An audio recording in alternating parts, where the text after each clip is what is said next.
Judge let the air out of Deflategate Thursday, erasing Tom Brady's 4-game suspension. U.S. District Judge Richard Berman said NFL Commissioner Roger Goodell went too far in affirming the punishment of the Super Bowl winning quarterback. Let's recap the key points for you here now. The court found that Brady had no notice that he could be suspended for general awareness of ball deflation by others and non-cooperation with the investigation. They also found that the steroid policy is not fair comparison for discipline. The court found Brady's awareness of possible ball deflation not a fair basis for discipline. Those are just a few of the points that we wanted to share with you guys. Our NFL analyst and friend of the show, Mark Schlereth, is here now. Thanks for stopping by with us. We appreciate it. What's good to see you, partner. Yeah. He's looking all right. Almost blinded you? You like the jacket? Yes. Great. You know what? True. Can I tell you something? Yeah. When I'm pulling, you better get movement, or I will hit you in the eye socket and break it. The play was called 16 power. Me and the tackle was double teaming the end. I was blocking down, and somebody came around pulling.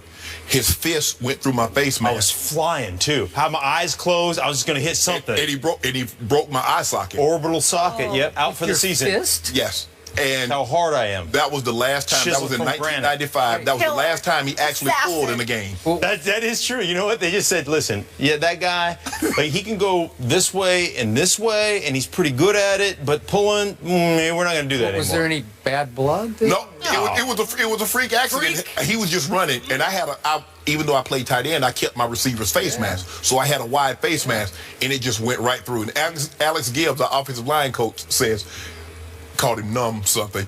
Yeah. Your job is to hurt them, not our guys. Yeah. But the thing is, on 16 power, if there's no hole, you're coached gotta make one. To make a hole, right? So I was coming hell-bent for election, and I just had a mouthful of Rydell, and I was going somewhere fast, and my fist got into his side of you, Mark. Bam. Yeah. Is it okay today? Well, you had to have surgery, right? I got 2 titanium plates in there, so I'm okay. Mark! Thanks a lot. You write an apology note? Can I tell you something? What? Fist like steel. Oh. I know. Okay. All right, back to business. Speaking of fights, Tom Brady just won. And we shared some of the key points on why he won. What's your reaction to the news here? Were you surprised? I was, you know what, I was surprised, although I've said all along, you know, I've been on this show, and I equated this violation. I said, this is 72 and a 65, and getting a year-long jail sentence for doing that. So I've never really looked at it from the standpoint, like a lot of people looked at it, like it was an egregious thing. Yeah. You know, so for me, I always thought the 4-game suspension was ridiculous anyhow. I mean, pay a fine and move forward. Not like breaking an eye socket. Right, exactly. And I think the thing that I have kind of continued to look at is, you know, this is a situation in the National Football League where rules get circumvented all the time. You know, guys are always looking for a way to find an advantage. Do I think the organization, you know, do I think they did something? Do I think there's some culpability there? Yeah, I understand that part. But I look at kind of the unfairness of the way Tom Brady was treated, and I see something to it. You know, it's really funny. They don't want frontier justice from players taken out in the game, right? They don't want to have that. They don't want to have, like, you know, you hit me somewhere and I'm gonna get you. I'm gonna get you back. They want to take that out of the game. It's about a safety issue. We don't want frontier justice in our game, and yet the commissioner continues to dole out punishment in this frontier justice style. Like, I'm just going to arbitrarily throw 4-game suspension your way. I'm going to get you with a 2-game suspension. I'm going to get you with a 10-game suspension, whatever the case may be. And there's no precedent set to do those things. So I understand where the judge, where I'm surprised by it, but I understand the reasoning based on the stuff that I have read from his decision. And my thing is, Mark, the only problem that I've always had with the commissioner is that I said this before. If the police issue me a citation, I shouldn't have to go to the chief of police to have him hear my argument against this citation. Right. I should have to go. I get to go to court. I get to argue my case before a judge or a jury. And if they decide I was wrong, I can live with that. I don't have a problem if an independent arbitrator says, okay, Mr. Sharp, you ran afoul with the league, here's 6 games. Commissioner says, well, I think he deserves a little more, or he deserves less. Maybe I can deal with that. But for Skip to give me the punishment, and then I got to go back to Skip to say, Skip, come on, man, I think I don't deserve 7 games, maybe 1 or maybe a fine. Nope. I gave the punishment out, and this is what's going to stick. I never thought that was fair. But with that being said, the powers that were bestowed upon him by 32 owners unanimously, 31 of 32 teams, other than the Steelers, commissioner has these powers. But the judge says, you were so egregious. That's what I can't get can't get out of my head. I understand you have these dictatorship-like powers, but you are so egregious in using them. Right. I have no choice. Right. Now, but you know what you've done now? Every player that disagrees with the system, the fine or the suspension, they're going to court, Stink. Right. They're going to court. If there's no more, the commissioner suspended me for 4 games, I'm going to deal with it, Skip. Nope. That's not happening. And the union, no matter how big or how small, everybody's going to want the same kind of service that you gave Tom Brady. And anything less would be a disservice to the other union members. So if we go to court, if I disagree with what the commissioner has doled out to me, let's take it to court. And I guess what? And I want Jeffrey Kessler.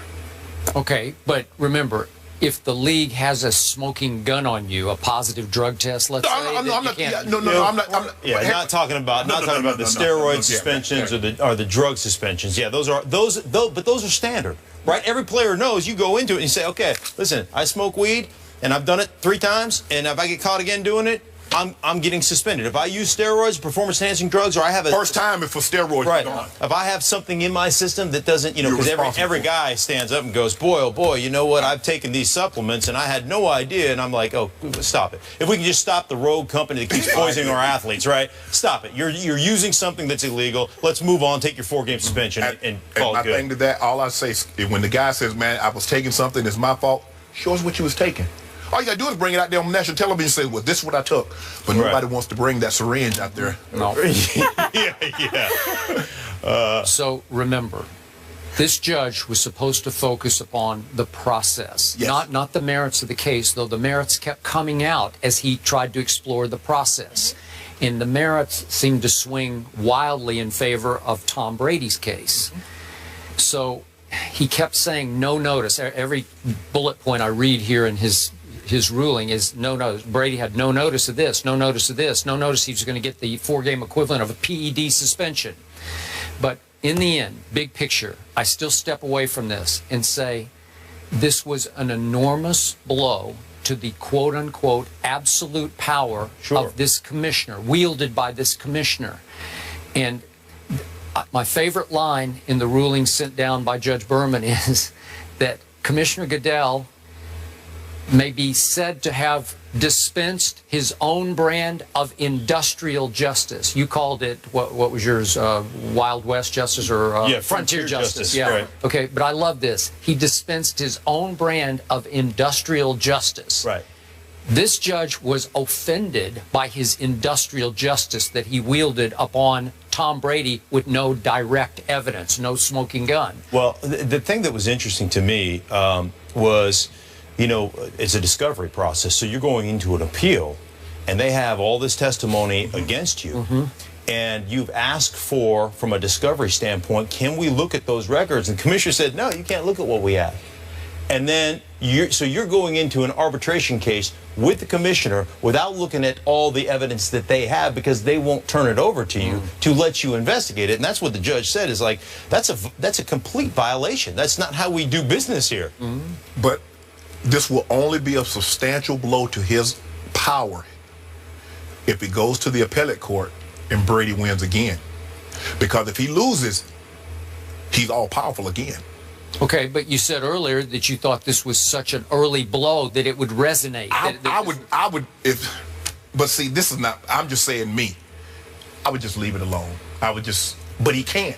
Right. He's too far. He's too far in now. They're too deep into it.